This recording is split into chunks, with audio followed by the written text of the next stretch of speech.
Coast Nation, Sunward number 2, and welcome back to Football Trends with me, QP. Now, on today's video, guys, we do have sort of a lot to talk about. Actually, not a lot. Few things, few minor details that we do need to discuss. Actually, it's two topics that we'll be looking at, the new coach and also the plans that Kaizer have for next year, which I'm going to reveal, by the way. It's something that you guys need to know. So we will be looking at that, and then also we will be looking at, I don't know, quite a few things, So before we dive into all those details, please do make sure to make me that favor and you like the video, subscribe to the channel, and most importantly, just don't forget to click the bell notification so that next time when I post a new video, you will be notified and be able to watch that video. Now, obviously, guys, starting off, we do have a new coach who has linked himself with Kaizer Chiefs. Now, unfortunately, guys, I honestly don't know whether this guy is trying to gain fame through the name Kaizer Chiefs or he genuinely means what he's trying to say. Now, this coach has said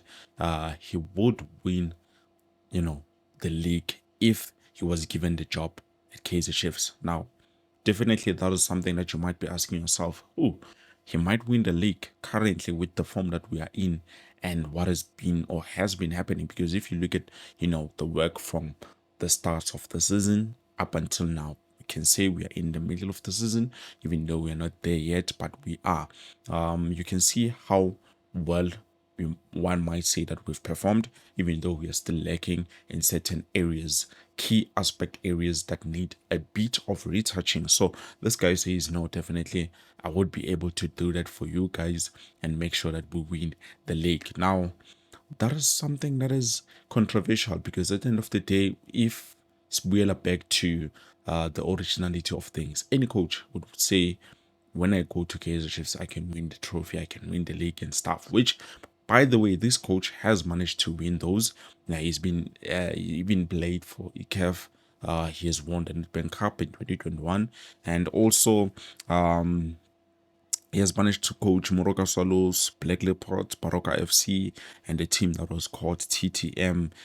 He even won the Kenya Premier League twice, which is definitely, you might say, wow, that is looking good. But then going back to Kaizer Chiefs, it's a different kind of story because we have to be honest with what is happening and what will happen if we sign a coach who doesn't have PSL experience currently, because the new PSL era currently is one of the biggest. I even heard Inaso Miguel, the other day saying, no, definitely, PSL is one of the greatest. That's why a lot of Africans, they want to see themselves competing in the PSL, which is a great title. And so far, saying or claiming that you might win the PSL league, not understanding the standard and what is happening, is definitely going to be something difficult for someone like Coach Dylan. Coach Dylan Bafetu is the one that says, yeah, nah, he would win the league if he was given the job by Kaizer Chiefs. So for me, I think he's just trying to make a name for himself because he has Jalo. He will be able, if that was not the case, if now we were looking for a coach, we would have, obviously, we would have ticked his name and then see if I get pants so that we do have his name on the list of the coaches that we do want to sign. But I don't think that is the case with Kaizer just because him offering himself to us as something else definitely tells you, no, this guy might not be good for the job, and it might happen. I would rather even go for Coach Pito than this guy, but anything can happen. This is Kaizer Chiefs we're talking about. We might hear the other day too, or no, definitely Kaizer Chiefs have decided to take this coach, even though from what I've heard is that they are not interested in looking for a new coach currently, but yes, they are weighing their options. So that is something. And then moving on, guys, going to, the secret plan that Kaizer Chiefs is working on tirelessly. If you know Kaizer, Daun Jr., he always say we are working tirelessly behind the scenes to make sure that we get what we need. So definitely, it is something that has been happening. If you are following Kaizer Daun Jr. just like I do, you will know that he is currently not at home, or here in South Africa. Him and Jessica Mtaung, they've been attending the FIFA something. I forgot what it's called. They even went for a lot of things. They're currently not in the country, as far as I know.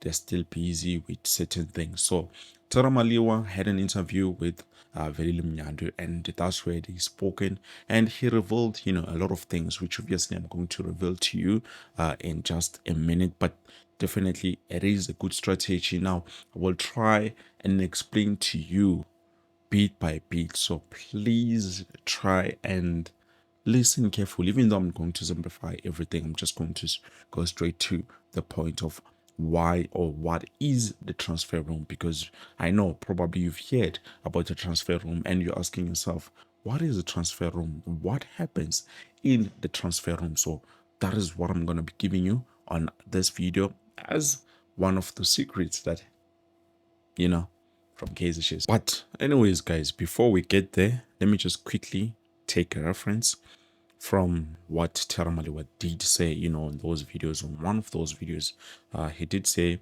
I'm already preparing for the June 2026 transfer window, and now we are 7 months before it. I'm done preparing for January 1.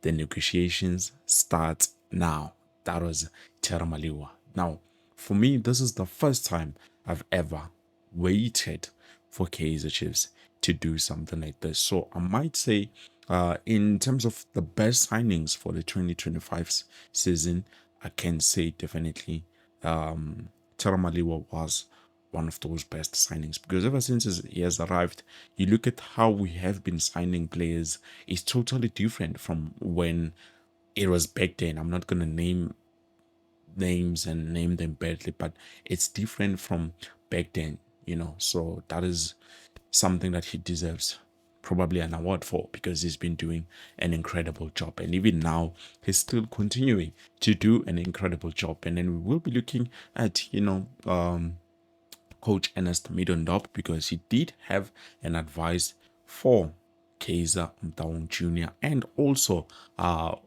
Tera Maliwa. So, but firstly, guys, let me just quickly explain to you what the transfer room is and the possibilities that we might have as Kaizer Chiefs when you look at it an advantage point. So, in one sentence, all I can say is the transfer room is a platform, sort of like a platform, a private platform where agents, players, clubs can be able to sign players just like that.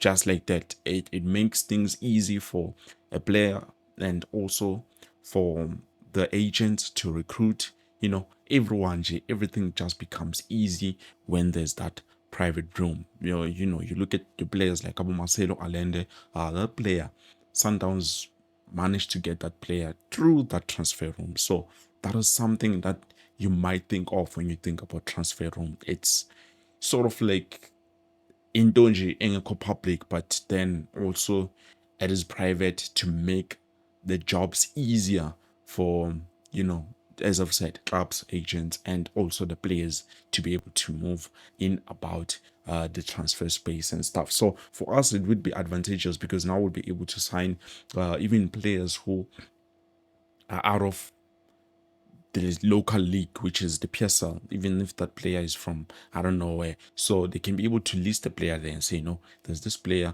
we want him to join any club. You understand? So it's going to be easy for the other teams or any team that is interested in signing him to say, okay, definitely we want this player, and then they will be able to take that player. I don't know if I make sense, but I'm just trying to make an example for you guys so that you understand. So for us, it would be beneficial, and definitely it shows you that Kaizer Chiefs are looking to make sure they do not remain with the same squad for the longest time. So possibilities are we might get to see players leaving at the end of the June transfer window. At the start of the June transfer window, chances are we might get to see players like Abupule Modi leaving the club. But definitely, as time goes on, we will give you more information. So also, sorry guys, we do have Coach Ernest Middendorp, who apparently has some